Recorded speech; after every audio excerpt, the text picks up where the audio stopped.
¿Qué tal, amigos de Blanca Hilda Online, amigos de las noticias online, amigos de Grandeza Migrante, porque ya estamos también llegando a Estados Unidos?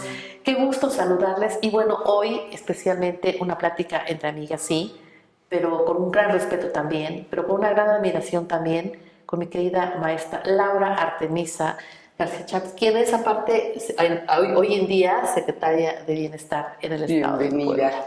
Bienvenida, así es, una plática entre amigas que nos debíamos, también siempre respetando y cuidando mucho esta gran profesión que tú llevas a cabo de manera extraordinaria. No, qué generosa eres. Y me gustaría conocer a Laura Artemisa. Me gustaría que nuestro público, que nuestros amigos que nos ven, que conociéramos un poquito más a Laura Artemisa, la persona, el ser humano, la mujer que se ha forjado, que ha trabajado, que ha luchado. ¿Y que dónde nace Laura Artemisa? Platícanos un poquito. Pues yo nazco aquí en la ciudad de Puebla. Siempre he platicado mucho, que he tenido tiempo y oportunidad de recorrer el estado. Que bueno, mis raíces, mi familia, la parte de mi mamá, son oaxaqueños. Mi papá, tengo sangre mixteca y náhuatl.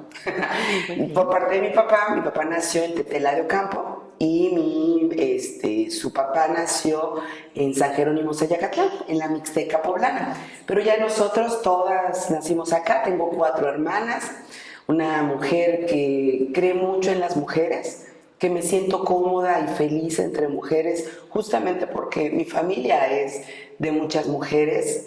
Tuve un padre extraordinario, un hombre maravilloso que fue petrolero. Nos permitió eso también, vivir un poco fuera de Puebla en mi infancia, en algunos años.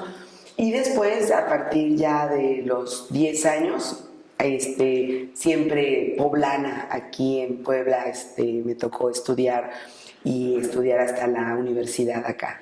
Y platícanos, ¿cómo definirías a Laura Artemisa? ¿Visualizas a esa niña que antes de los 10 años, que iba a la escuela? ¿Cómo era?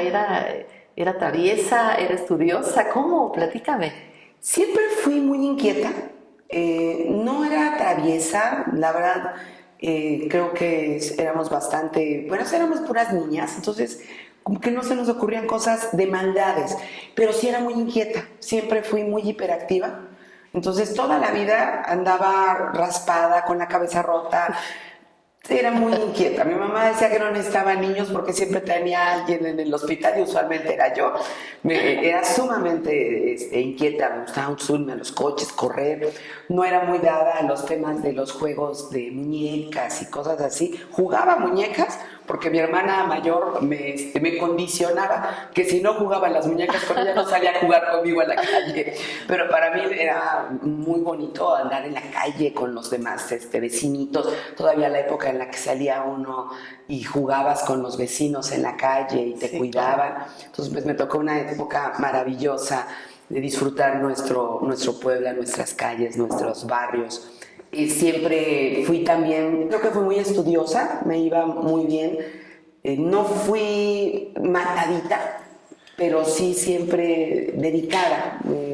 Siempre me fue bien, la verdad es que se me dio la escuela, fue una parte muy bonita y tuve la oportunidad de estudiar en algunos colegios, sobre todo de monjas primero y después de padres. Estuve en el Oriente, en el Instituto Oriente, la preparatoria y ya de ahí a la universidad. Te imagino como jefa de grupo siempre, te imagino liderando los grupos, liderando a los compañeros, ¿sí o no? Fíjate que no. ¿No tanto? Fui una niña, creo que hasta cierto punto tímida. Sí, era muy inquieta. Me gustaba, me sentía más segura en el entorno familiar. En la escuela era más tímida. Te digo que la verdad nosotros nos veíamos más en un tema muy cerrado. Mi mamá es una mujer de mucho de su familia. Y hasta la prepa fue cuando realmente salieron más mis dotes de líder. Entonces sí, ya me sentía y organizaba a mis compañeros en los pasteles y las fiestas. Y Bueno, ya en esa etapa empecé a entender como que esa fortaleza que uno tiene, ¿no? Entonces, toda esa etapa de pequeña, yo fui inquieta en la calle, pero no era muy metida con otros pequeños hasta el bachillerato. Ahí sí siempre me gustaba hacer muchas fiestas en la casa y tuvimos muchos amigos y la verdad disfrutaba mucho la casa de mis papás, ya sabes, era la época de las tardeadas. Ah, sí, muy Nos bonitas. organizamos para hacer tardeadas en la casa. Bueno, creo que hasta llegamos a cobrar tardeadas en la casa. Sí, nos encantaba. Ya se Eso está empezó muy a bien. se me empezó a dar la pachanga ya en la parte del bachillerato. Y creo que como muchas personas, y sobre todo a muchas mujeres nos pasa, hasta que nos vemos en la necesidad de probar nuestras capacidades, de darte cuenta de todo lo que somos, y en ese momento explotas todo eso que has ido desarrollando y cuidando durante toda tu formación, y ese saberte fuerte, saber que puedes hacer las cosas, empiezas a ir dando pasos. Yo creo ser una mujer aventada, pero siempre también doy pasos cuando sé que los puedo, que puedo hacer las cosas bien, ¿no? Claro. No me aloco para tomar decisiones. Digo, siempre he sido aventada, siempre he sido de riesgos, pero con el conocimiento de que puedo hacer las cosas. Cuando me sentí yo creo que fuerte como persona fue cuando empecé a destacar muchas cosas de mí. Y me gustó siempre trabajar. Mi mamá tenía una empresa y desde los 15 años siempre estaba yo con ella, era su secretaria particular y era explotadora, ¿eh? No, O sea, muy no creas que bien. sí, o sea, siempre me exigía mucho y buscaba cómo ayudar, cómo estar pendiente ahí en los negocios con ella. Sentirme útil siempre ha sido algo que fue importante para mí. Así es que desde muy pequeña empecé a trabajar, lo tomé siempre con mucha seriedad, y yo creo que no recuerdo desde los 15 haber dejado de trabajar nunca en mi vida. Ya después, hasta que entro al magisterio, de manera muy paralela, en el magisterio se empieza a dar mucho una buena relación y empiezo a ser punto de unión con mis compañeros, y es ahí donde realmente empiezo a generar más este liderazgo dentro del trabajo político sindical. Muy bien. Y por ahí surgió todo esto. ¿Hay algo que te ponga triste? ¿Hay algo o que te empodere? Pues triste siempre las grandes necesidades, el darnos cuenta que las necesidades son demasiadas y los recursos siempre serán pocos de cualquier aspecto, organizando desde mis compañeros cuando estaba en la prepa, que me gustaba organizarlos para llevarlos a las casas cuna, a varios lugares, a apoyar a los niños, sobre todo siempre me gustó mucho estar cerca de los niños, y darte cuenta que siempre es insuficiente el esfuerzo y que hay muchas necesidades. Es frustrante, ¿no? Siempre quieres más, dar más, buscar cómo hacer para tratar de resolver lo más posible. Y eso es complejo, ¿no? No dejarte llevar más por la tristeza que por tratar de generar planes. ¿Y qué me gusta mucho, qué me pone muy feliz? Pasar tiempo de calidad con mi familia. Esto es algo que creo que en el tiempo también, la experiencia, los años, ha marcado mucho el darnos cuenta que es uno importante para todo lo que hace, hay que hacerlo con pasión, con amor, con entrega absoluta, pero también hay una parte importante que requiere de tu presencia y de tu tiempo de calidad, que esa siempre será tu familia. Así es que esos pequeños momentos familiares para mí me ponen muy contenta. ¿Te gusta la música? ¿Cantas? ¿Bailas? ¿Haces deporte? Las dos cosas de ¿En serio? la música. Me encanta la bailada, me gusta ¿Todos los mucho ritmos? todo. El que te pongan, El que ¿bailas? me pongan. Eso, muy bien. Me gusta mucho bailar, la verdad es que es algo que disfruto, la música la disfruto mucho, me gusta cantar. Fíjate que eso sí es algo que me recuerda mucho a mi papá. Cuando le compartía que vivimos en Villahermosa, Tabasco, por el propio trabajo de mi papá, viajábamos 10 horas para venir a Puebla a ver a la familia e irnos a Villahermosa. Entonces, las 10 horas, pues ya sabes, todavía eran las pick-ups que tenían, con el que viajábamos, que no justamente tenía el cassette ni nada. Entonces, las 10 horas las cantaba mi papá. de verdad, era el cancionero Picot. Muy No sé si te acuerdas de eso, donde Sí, venía un cómo no, montón de música. Bueno, mi papá el era karaoke de antes, mi ¿no? papá era el cancionero Picot en vida. Sabía toda la música vida y por haber y cantaba todo el camino. Y la verdad es que yo creo que por eso la música forma parte tan importante de mi vida. Hasta la fecha, yo a mis nietos les canto. Bueno, o sea, el tenerlos y cantarles es parte importante, porque yo tengo recuerdos maravillosos de la música en mi vida. Y bueno, y él también era bailador, así es que soy bailadora y soy cantadora, eso sí. O sea que desde la patita hasta rancheras y de todo, ¿no? De todo, de Está todo. muy Me encanta, me Ok. gusta mucho cantar, disfruto mucho la música de todo tipo. Y claro, depende creo que siempre del ánimo, desde ¿Verdad? una buena trova hasta una buena cumbia o una banda, O una la de disfruta uno despechos. mucho. También para cortarse las venas. Y para el deporte, ¿qué tal fuiste beisbolista? Bueno, beisbolista no, bueno, no sé, hay mujeres que sí, pero que, generalmente, pues, no sé, basquetbol, vóley, Fíjate carreras. que yo estudié ballet muchos años estudié ballet y bueno, nosotros se platicaba que éramos puras mujeres, entonces mi mamá nos metía cosas de niñas, Sí, claro, ya todo sabes, lo que bonito, antes era sí. a la fuerza de niñas, y mi papá siempre quiso que aprendiéramos algo que nos supiéramos defender, decía que quería que supiéramos defendernos. Entonces yo también estudié taekwondo y hacíamos ballet y estudiábamos taekwondo. Y bueno, ya no solamente no hice mi examen para cinta negra, pero llegué a marrón avanzada. Y siempre se me dieron los deportes. Fue algo también que toda mi vida practiqué. Inclusive ya no yendo, por ejemplo, a ballet o a taekwondo, aún así en mi casa todos los días yo hacía 1 hora de ejercicio, ya no, pero sí siempre lo hice, fue una rutina de mi vida, el sentirnos fuertes, es esa combinación, ¿no? De sentirte fuerte, de sentirte bien, y muy competitiva, la verdad. Todos los deportes que tengan que ver con una pelota, no fui muy buena. No, si tenía que ver con una pelota, no era justamente la buena. esquivabas un Pero los veía mucho. A mí también es uno de los recuerdos de los fines de semana, el ver, por ejemplo, el béisbol con mi papá.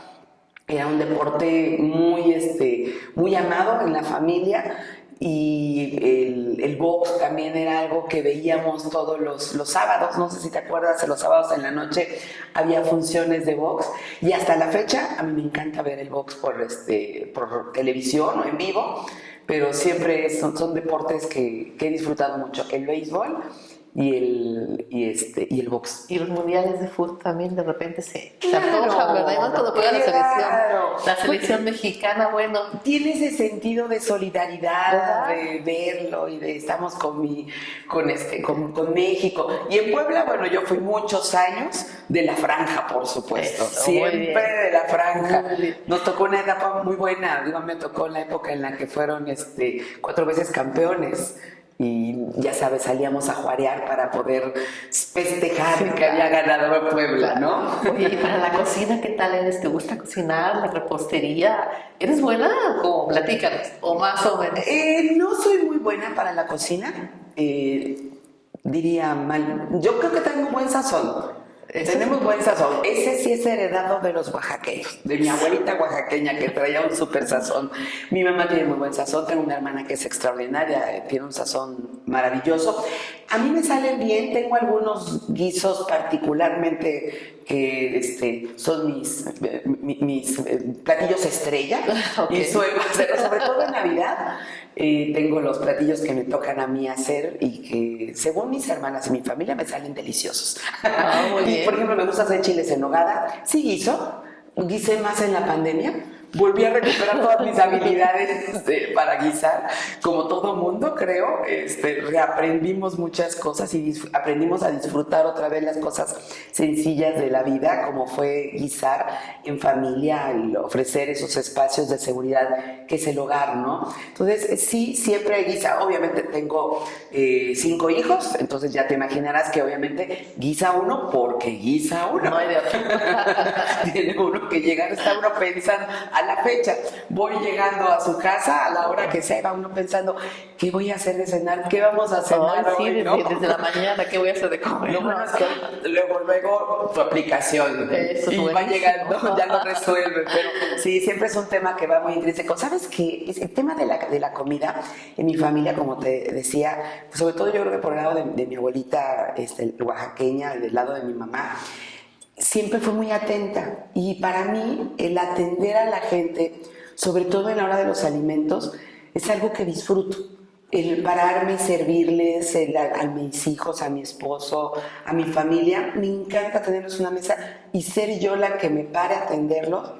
Es algo que disfruto muchísimo, que no tiene que ver con una condición de hombre o mujer, sino que personalmente es algo que me gusta mucho hacer hasta la fecha. Es algo que quiero, siento que es una manera de apapachar a la familia. ¿Y en qué momento la política entonces es en el magisterio donde llega esa cosa que te gusta la política? ¿En qué momento dice Laura Artemisa, yo quiero dedicarme a esto? Fíjate que la política para mí ha sido siempre una herramienta, un instrumento para poder lograr cambiar las cosas que no están bien hechas, modificar, transformar, incidir en las cosas que se quieren hacer mejor. Y cuando estaba en la parte magisterial, en realidad yo era una persona que me llevaba muy bien con todos mis compañeros en el bachillerato. Entonces, quienes eran líderes de toda la vida, tuve la oportunidad de tener a un exsecretario general del sindicato en el bachillerato, donde yo llegué trabajando. Y veían que yo me llevaba con todos y que ayudaba porque esos grupos que siempre estaban polarizados tenían la oportunidad de platicar con ellos, de sumarlos, siempre estaba preparándoles el pastelito de cumpleaños. Entonces me ocupaban mucho para tratar de unir a los compañeros. Me invitaron a participar sindicalmente.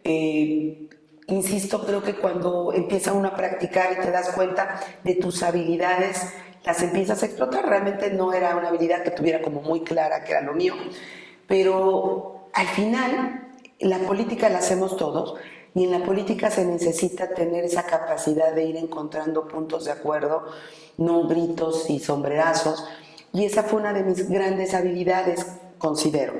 Después de esto empiezo a crecer sindicalmente en el tema de los bachilleratos, me invitan a irme al sindicato y bueno, pues las situaciones y las condiciones se fueron dando, realmente resulté ser muy buena gestora. Soy una mujer muy apasionada en lo que hago siempre. Cuando hago algo lo abrazo y busco las formas de cómo sí resolverlo, cómo hacer las cosas. Y siempre he sido muy inquieta, entonces mi mente siempre está pensando, ahora hacemos esto. Buscaba soluciones ante todo lo que llegué y las necesidades que encontré de los maestros. Y esto me valió lograr con un gran equipo, porque también siempre entendiendo que estos no son fortalezas individuales, sino encontrar buenos equipos. Y yo encontré un gran equipo en esa época, maestros y maestras muy jóvenes que teníamos ganas de hacer las cosas bien, diferente, de frente para los maestros, darles oportunidades, porque yo tenía un sindicato independiente, pequeño, que nos costaba mucho la gestión. Entonces eso te forjó, no en lo que te regalaban, sino todo lo que conseguíamos lo peleábamos, lo luchábamos, lo buscábamos cómo conseguirlo. Y es ahí donde logro ser secretaria general del sindicato. Fui una secretaria general muy joven, a los 36 años llegué a ser secretaria general de un sindicato de maestros, con un gran equipo, insisto. Logré el primer registro de un sindicato independiente en el estado. Siempre le he apostado a la legalidad, siempre me ha gustado buscar no solo el ruido, sino hacer las cosas por la parte legal, y yo insistía que teníamos que buscar, y había precedentes en la República para generar un sindicato independiente en el estado de Puebla. Pero también siempre entendiendo que no todo es eso, sino también hay que transitar la parte política. Y empecé a meterme mucho en la parte política partidista, fortaleciendo ese camino. Y bueno, eso me fue llevando a ir participando ya en la política partidista, a la vez que iba yo trabajando en la política sindical. Y bueno, pues me invitaron, una vez que dejé de ser secretaria general, me invitaron a integrarme justamente con quien hoy es gobernador del estado en la política partidista. Él confió en mí, en el liderazgo que traía de los maestros, me puso varias actividades estatales en las que involucrábamos a la sociedad para ir dándoles espacios de toma de decisiones. Y eso fue lo que me fue, creo que, llevando a fortalecer en esta área. Y comentarte también que de mis 32 años de maestra, todo esto que te platico de la política, tanto partidista como sindical, fue algo que fui haciendo a la par. Nunca dejé de ser maestra. Fui maestra, fui directora de instituciones, fundé varios bachilleratos e instituciones educativas, fui supervisora muchos años, fui coordinadora de desarrollo educativo. Entonces, mi labor de maestra la mantuve, siempre seguía haciendo mi trabajo de magisterio, me preparé, tengo un doctorado en excelencia docente, me preparé para hacer las cosas lo mejor posible y siempre participando y creyendo que si no participamos no podemos llegar a cambiar lo que no está bien hecho. Así es que, pues fue a la par, se fue generando esto a la par y hoy a la invitación primero de mi partido para ser diputada, llegué como presidenta de la Junta de Gobierno y Coordinación Política, una experiencia extraordinaria que valoro y que llevaré siempre en el corazón y además como una experiencia formativa maravillosa. Y hoy a la invitación también del gobernador ya integrarme como secretaria de Bienestar, que ha sido sumamente importante darnos cuenta, regresando a esas primeras preguntas que me hacías, de la gran necesidad que hay, de los grandes retos que tenemos y del compromiso con el que se debe de llegar para cambiar esa situación que tienen nuestros grupos vulnerables. Hay muchas necesidades y tenemos que seguir caminando, y ahí es cuando entiende uno al gobernador que cada peso lo tenemos que hacer valer para que las cosas se hagan bien para nuestros poblanos y nuestras poblanas. Así es que, y me trajo eso acá. Y de verdad que ha caído esta responsabilidad en alguien tan sensible como tú, que hace mucha falta, porque sí, como duele la vulnerabilidad, Sí. duele la pobreza, duele ver que no todos tenemos las mismas oportunidades, Sí. pero en tus manos estoy segura que, bueno, pues que esto va a seguir adelante en manos del gobernador también. Y bueno, pues ahí Laura Artemisa García Chávez, para mucho esto apenas comienza. Y bueno, pues yo sé que vienen grandes responsabilidades a lo largo de tu carrera política. Te deseo muchísimo éxito, siempre enhorabuena, gracias. Gracias por permitirme platicar contigo, gracias por permitirnos conocerte un poco más, gracias por permitirnos conocer a la política sí, a la mujer sí, a la persona que está detrás de una dependencia tan importante. Y bueno, pues lo que venga también estará bienvenido y estaremos pendientes. Muchas gracias. Muchísimas gracias. Muchas gracias a ti. Querida. Bienvenida siempre. Muchas gracias. Gracias, amigos.